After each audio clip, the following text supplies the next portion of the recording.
Welcome back to our channel. இன்றைக்கி day 10 என்ன பார்க்க போகிறோம் அப்படின்னு பார்த்தீங்கன்னா ஜாயின் லெட்டர்ஸ் தாங்க. ஜாயின் லெட்டர்ஸ் ஹிந்தியில் 2 டைப்ஸ் இருக்குங்க. அந்த 2 டைப்ஸில் ஃபர்ஸ்ட் டைப் என்ன, த்வித்வ வெஞ்சன் அப்படின்றது தான் நம்ம எனக்கு பார்க்க போகிறோம். த்வித்வ வெஞ்சன் அப்படின்னா ஒன்றுமே இல்லைங்க. நம்ம எழுதுகிறோம் இல்லையா, அக்காங்காச்சு கான்சனன்ட்ஸ் எழுதுகிறோம் இல்லையா, க அந்த மாதிரி அதே போல் ஒரு வேர்டு அது கூட பக்கத்தில் சேர்ந்து வருங்க. அதுதான் 1 by 1 அந்த லெட்டர்ஸை பார்க்கலாம் வாங்க. ஃபார் எக்ஸாம்பிள் ஃபஸ்ட்டு வேர்ட் பாருங்கள். இந்த கர்வுக்கு பக்கத்தில் இதோட ஹாஃப் லெட்டர் இருக்கும். ஆல்ரெடி சொன்னீங்கன்னா ஒரு லெட்டர் அதே போல் உள்ள முன்னாடி ஒரு லெட்டர் முன்னாடி ஹாஃப் லெட்டராக ஆகும். அதுதான் என்னென்னு சொல்கிறோம், த்வித்வ வெஞ்சன் அப்படின்னு சொல்கிறோம். இதுக்கான எக்ஸாம்பிள் வேர்ட் பார்த்தீங்கன்னா ஹாஃபாக கட் அடிக்கும். இந்த அதே கர்லை டச் பண்ணியே அடுத்த லெட்டர் வரணும். இதுதான் என்னென்னு சொல்கிறோம், த்வித்வ வெஞ்சன் அப்படின்னு சொல்கிறோம். இந்த லெட்டரை நம்ம இந்த வேர்டை ப்ரொனவுன்ஸ் பண்ணோம்னா டக்கன். இதுதாங்க இதோட மீனிங் என்னென்னு பார்த்தோம்னா கவர். ஓகேவா, இதோட மீனிங் என்னென்னு பார்த்தோம்னா கவர். நெக்ஸ்ட்டு அடுத்த லெட்டர் பார்க்கலாமா. எக்ஸாம்பிள் 2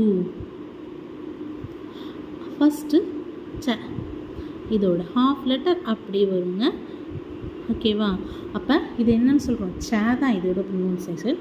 அதை கரெக்டாக நம்ம ஒரு வேர்டாக கன்வெர்ட் பண்ணி பார்ப்போமா.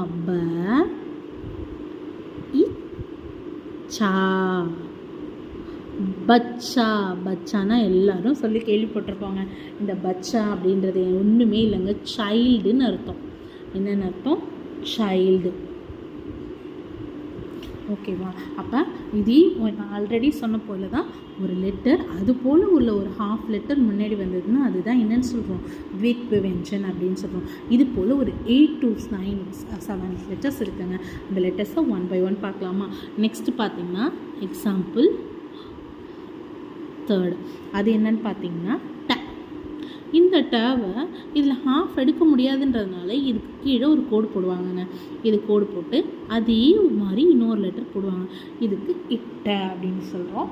இதுக்கு நம்மளுக்கு பிடிச்ச ஒரு வேர்டு வந்து எக்ஸாம்பிளாக வருதுங்க. அது என்னன்னு தெரியுமா, லட்டு.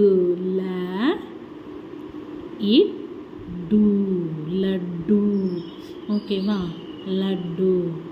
லட்டுக்கு தமிழ் மீனிங் இங்கிலீஷ் மீனிங் எல்லாமே ஒன்று தாங்க, லட்டு தான்.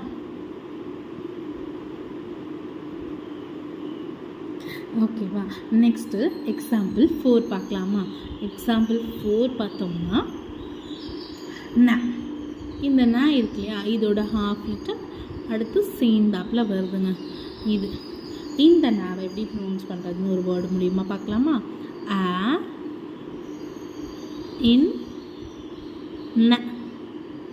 அண்ணன். அண்ணன்னா நம்மளுக்கு எல்லாருக்கும் தெரியுங்க.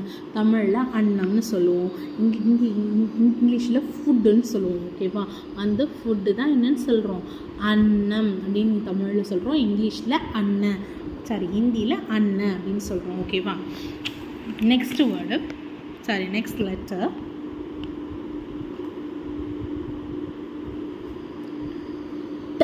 இந்த ட இருக்கு இல்லையா, இந்த ட அதே போல் ஒரு லெட்டர். ஓகேவா, இது என்னன்னு சொல்கிறோம், இதுக்கு நம்மளுக்கு பிடிச்ச ஒரு கேமுங்க, பம்பரம் சுத்தோம் இல்லையா, அதுக்கும் பேர் லட்டு அப்படின்னு நாங்கள் சொல்லுவோம். ஓகேவா, லட்டு. இதுக்கு லட்டு அப்படின்னா என்ன சொல்கிறோம், ஹிந்தியில் இங்கிலீஷில் டாப். அந்த பம்பரம் இருக்கு இல்லையா, அதுக்கு பேர் தாங்க லட்டு அப்படின்னு சொல்கிறோம். நெக்ஸ்ட்டு லெட்டர், இந்த லெட்டர் இந்த இஸ் இருக்கு இல்லையா, இது வந்து ஹாஃபில் வரும். இது நான் எழுதுகிறப்ப உங்களுக்கு காட்டுறேன் பாருங்கள்.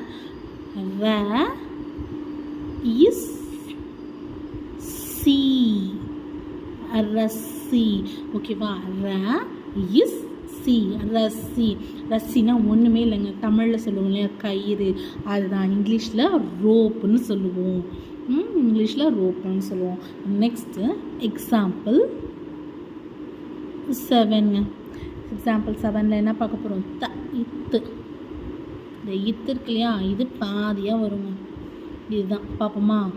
நம்மளுக்கு எல்லாருக்கும் தெரியும், சில பேருக்கு ஃபேவரட்டாக இருக்கும், சில பேருக்கு பயமாக இருக்கும். அதே போல் ஒரு வேர்டு தான் பார்க்க போகிறோம். அந்த வேர்டு என்னென்னா குத்தா. இத் தா குத்தா. குத்தானா ஒன்றுமே இல்லைங்க, டாக் தான். இந்த வேர்டுக்கு மட்டும் நான் இன்னொரு எக்ஸாம்பிள் சொல்கிறேன், ஏன்னா இந்த வேர்டை இது போலையும் எழுதலாம் அப்படின்றது ஒன்று இருக்குது. இங்கே பாருங்கள், ப இத் தா. இது போல் ஒரு ஐஃபன் மட்டுமே போட்டாலுமே அதுக்கு தான் தாங்க மீனிங் வரும். அப்போ பத்தா. பத்தானா என்னன்னு சொல்கிறோம்? லீஃப். என்னன்னு சொல்கிறோம்? லீஃப் அப்படி சொல்கிறோம். ஓகேவா? Next example 8. இம்முக்கு சொல்கிறோம். ஓகேவா? இப்படி தான் வரும். அப்போ இதுக்கு நம்மளோட ஃபேவரட் லெட்டர் அம்மா. ஓகேவா?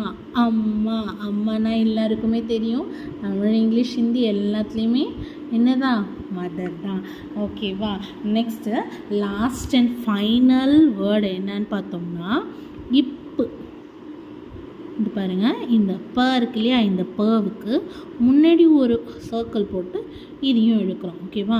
இந்த பவுக்கு இது போல் எழுதுகிறோம். அப்போ அதுக்கான வேர்டு பார்த்தோம்னா ஃபஸ்ட் லெட்டர் டி,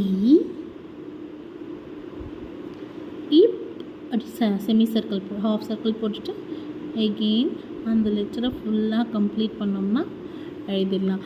டிப்பா. டிப்பானா ஒன்றுமே இல்லைங்க, பாக்ஸுன்னு அர்த்தம். தமிழில் டப்பா சொல்லுவோம், ஹிந்தியில் டிப்பான்னு சொல்கிறோம். ஈஸி தாங்க. தமிழுக்கும் ஹிந்திக்கும் நிறைய ஒற்றுமை இருக்குது, பார்த்தீங்கனாலே தெரியும். எகெயின் நம்ம இதை ரீகால் பண்ணலாம் வாங்க. இக்கு குட்ட க. அப்போ இக்க.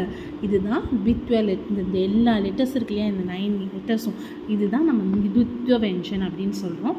டக்கன் கவர். இச்சு ப்ளஸ் ச ச. அப்போ பச்சான்னு எழுதுகிறோம். சைல்டு. இட்டு ப்ளஸ்னா லட்டு, லட்டு. ஓகேவா? நெக்ஸ்ட்டு இன்னு ப்ளஸ்னா அன்ன, ஃபுட். இட்டு ப்ளஸ்னா லட்டு, டாப். இஸ்ஸு ப்ளஸ் ரஸ்ஸி, ரோப். இத்து ப்ளஸ் குத்தா, டாக். இம்மு ப்ளஸ் அம்மா, மதர். இப்பு ப்ளஸ் டிப்பா, பாக்ஸ். ஓகேவா? தேங்க்யூ ஃபார் வாட்சிங்.